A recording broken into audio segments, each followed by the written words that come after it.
بسم اللہ الرحمن الرحیم۔ معزز دوستو، السلام علیکم ورحمۃ اللہ وبرکاتہ۔ آج آیت الکرسی کے فضائل میں سے چند فضیلتیں بیان کرنے کا ارادہ ہے۔ یہ جو آیت الکرسی ہے نا، یہ بہت فضیلت والی آیت ہے۔ قرآن کریم کی سب سے لمبی، سب سے بڑی اور سب سے باعظمت اور بافضیلت آیت الکرسی ہے۔ اس کے فضائل اتنے زیادہ ہیں کہ اس پر مستقل کتابیں لکھی گئی ہیں۔ بڑے بڑے علماء کرام نے اس پر مستقل کتابیں تصنیف کی ہیں اور ایسے ایسے فضائل بیان کیے ہیں کہ آدمی دنگ رہ جاتا ہے۔ ایک تو یہ ہے کہ اس کے اندر اسم اعظم ہے۔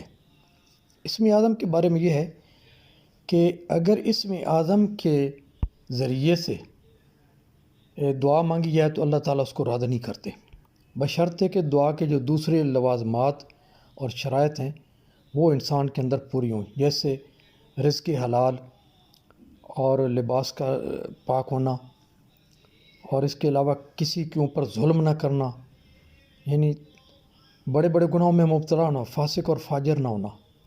تو اگر ان گناہوں سے بچنے کے بعد آدمی اس آیت الکرسی میں جو موجود اسم اعظم ہے اس کے ذریعے سے اور اس کی برکت سے دعا مانگے گا تو انشاءاللہ رد نہیں جائے گی۔ لیکن دعا فوری طور پر قبول نہ ہونے کی بھی یہ وجہ نہیں ہے کہ وہ قبول نہیں ہو رہی۔ اللہ تعالیٰ حکیم ہے۔ اللہ تعالیٰ نے اپنے خزانے کسی سے چھپا کر نہیں رکھے۔ اللہ تعالیٰ کے اتنے خزانے ہیں کہ بس مانگنے والوں کا انتظار ہے۔ کوئی مانگے تو صحیح، مانگنے والے کا منہ چاہیے۔ اللہ تعالیٰ تو خود فرماتا ہے کہ مجھ سے مانگو، میں دینے کے لیے انتظار کر رہا ہوں کہ کوئی مجھ سے مانگتا ہے، لیکن کوئی مانگنے والا بھی تو ہو نا۔ تو آیت الکرسی کے اللہ تعالیٰ نے اتنی عظیم الشان آیت ہم مسلمانوں کو عطا فرمائی ہے کہ اس کا اندازہ نہیں لگایا جا سکتا۔ تو آج اس چھوٹی سی کلپ کے اندر میں آیت الکرسی کے چند ایک فضائل بیان کروں گا۔ ایک تو یہ ہے کہ ہر فرض نماز کے بعد اگر آیت الکرسی پڑھ لی جائے تو اس پڑھنے والے اور جنت کے درمیان صرف موت کا فاصلہ رہ جاتا ہے۔ اس کا مطلب یہ ہے کہ زندگی میں تو آدمی جنت میں جا نہیں سکتا، اس کے لیے تو موت شرط ہے، موت کے دروازے میں سے گزرنا پڑے گا، اور مرنا تو ہر ایک نے ہے۔ اللہ پاک کے علاوہ کوئی چیز باقی رہنے والی نہیں ہے، ہر چیز فانی ہے، ہر چیز کو فنا آنی ہے اور ہر چیز نے ختم ہونا ہے۔ تو ہم سب نے چلے جانا ہے، تو کیوں نہ ہم اس دنیا میں رہتے ہوئے اپنے لیے جنت کا پروانہ حاصل کر لیں۔ تو اس کا طریقہ نبی پاک صلی اللہ علیہ وسلم نے یہ ارشاد فرمایا ہے کہ جب فرض نماز کا سلام پھیر دیں تو اس کے بعد فوری طور پر ایک تو یہ ہے کہ اللہ اکبر، استغفر اللہ استغفر اللہ استغفر اللہ، یہ پڑھ لیں، اور اس کے بعد بسم اللہ الرحمن الرحیم پڑھ کر یہ آیت الکرسی پڑھ لیں۔ تو یقین رکھیں، کیونکہ جو کچھ نبی پاک صلی اللہ علیہ وسلم نے ارشاد فرما دیا ہے وہ بالکل حق ہے۔ پہاڑ اپنی جگہ سے ہل سکتا ہے، مگر ہمارے آقا نبی اکرم صلی اللہ علیہ وسلم کا فرمایا ہوا یہ جھوٹا نہیں ہو سکتا، کیونکہ آپ صادق اور امین ہیں۔ اور آپ نے فرمایا ہے، اور یہ جو حدیث ہے یہ صحیح حدیث ہے، بہت ساری کتابوں میں آیا ہے اور محدثین نے اس کو صحیح فرمایا ہے۔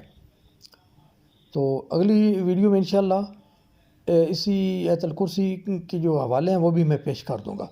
سر دست آپ کے لیے بس اتنا ہی ہے کہ اس بابرکت وظیفہ کو اپنی زندگی کا معمول بنا لیں۔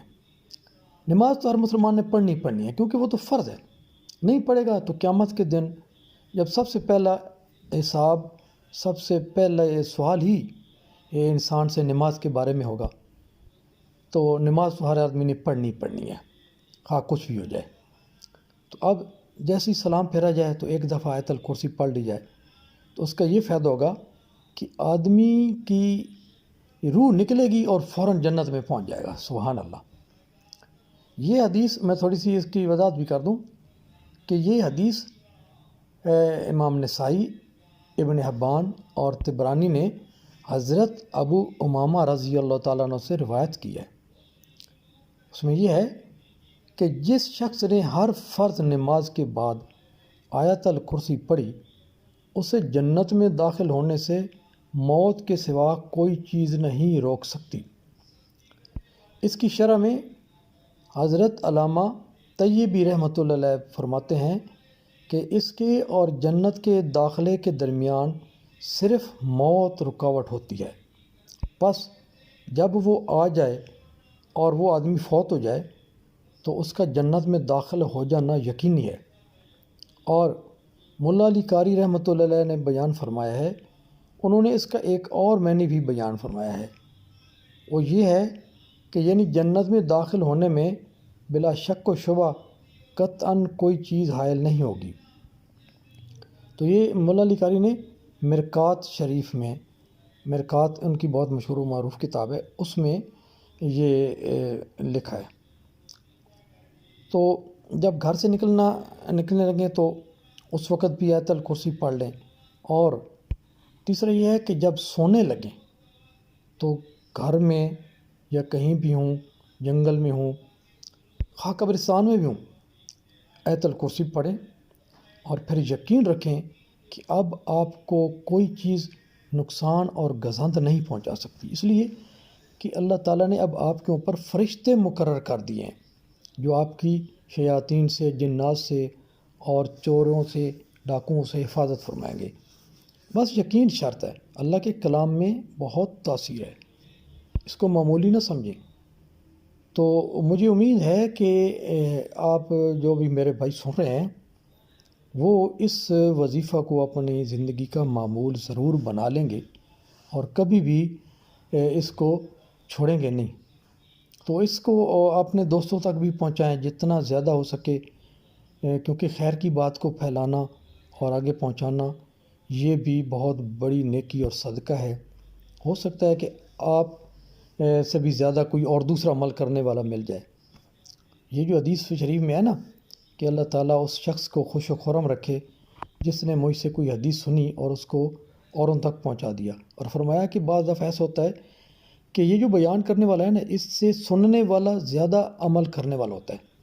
اب مثال کے طور پہ آپ نے یہ حدیث سنی لیکن کسی سستی کی وجہ سے، غفلت کی وجہ سے آپ نے اس پہ عمل نہیں کیا، لیکن آپ نے کسی کو بتایا اور اس نے عمل کرنا شروع کر دیا، تو جو شخص اس پر عمل کرے گا تو آپ کو بھی تو نیکیاں ملیں گی نا۔ یہ تو نہیں ہو سکتا نا کہ آپ کسی کو ایک سیدھا راستہ دکھائیں اور کوئی اچھی بات بتائیں اور وہ اس پر عمل کرے اور پھر اس کے بعد اللہ تعالیٰ آپ کو اجر سے محروم رکھے، ایسا نہیں ہوتا۔ تو مجھے امید ہے کہ آپ اس عمل کو آگے پھیلائیں گے۔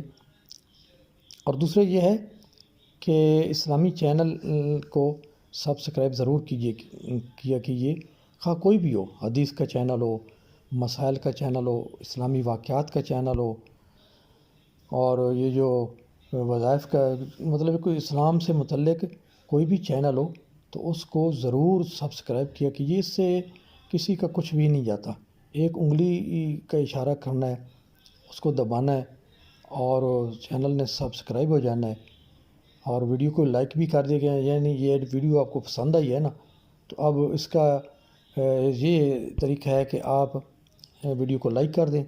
اس سے یہ ہے کہ ویڈیو بنانے والے کی بھی حوصلہ افزائی ہوتی ہے۔ تو انشاءاللہ میں مزید ویڈیو لے کر بھی آپ کی خدمت میں وقتاً فوقتاً حاضر ہوتا رہوں گا۔ تو مجھے اپنی دعاؤں میں ضرور یاد رکھیے گا۔